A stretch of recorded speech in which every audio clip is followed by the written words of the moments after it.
Everyone, my name is Sydney Dice and I'm a student in Professor Macaulay's Organizational Behavior class in the fall of 2017. Today we're going to talk about the Heidi Roizen case study and how it applies to the learnings from Module 5, including givers, takers, and matchers, the powers of influence, and how to build a successful network. The first question we're going to talk about is what are the strengths of Heidi Roizen's network at the different phases in her career? The first phase in Heidi Roizen's career was her time at Tandem, when she was writing the company newsletters. This was an important phase in building Heidi's network because she had the opportunity to meet with senior level executives to help write the newsletter.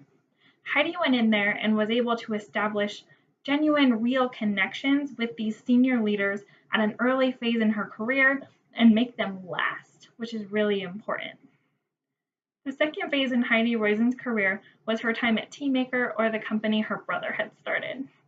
This was a little bit different from Tandem in that she was trying to get the word out about her company by meeting with reporters, going to events, going to conferences, and joining the Software Publishers Association.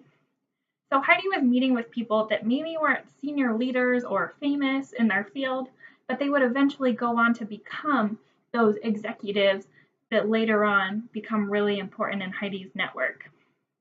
The third phase in Heidi's career was her time at Apple. Apple was a point where Heidi maybe wasn't creating a ton of new connections in her network, but she was calling upon her network for help.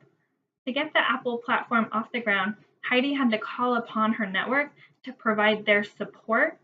And so this enabled Heidi to show her value to her network because she'd asked them to support something that ultimately became really successful and added value to them. The fourth phase in Heidi's career was when she was a mentor capitalist, which was kind of her dream job.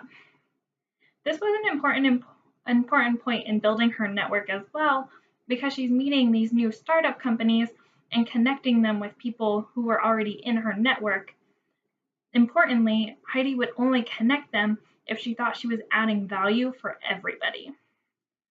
The fifth phase in Heidi's career was when she was an actual venture capitalist at SoftBank.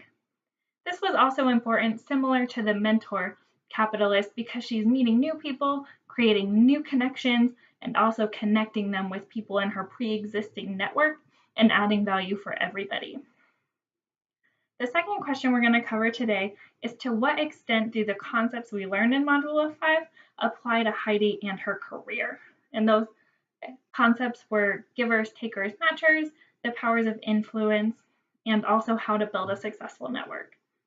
Starting with building a successful network, I think Heidi is really great at building a network for a few key reasons discussed by Uzi and Dunlap in their article. The first one being that Heidi's a broker. She's someone with feelers in a lot of different areas. She has connections from different companies, different areas, different levels, and she's willing to connect people across and get people in touch with who they need to talk to be successful. Another reason Heidi is a really good networker is because she establishes genuine connections and not just water cooler talk. A really good example of this is when Heidi joined the Software Publishers Association to help get the word out about Teammaker. Instead of just going to one or two meetings to talk to people, she became an active member in that organization and ultimately went on to become president. Heidi's also a really influential person. I mean, one of the key things it talks about is how she got her job at Apple based almost solely on reputation alone.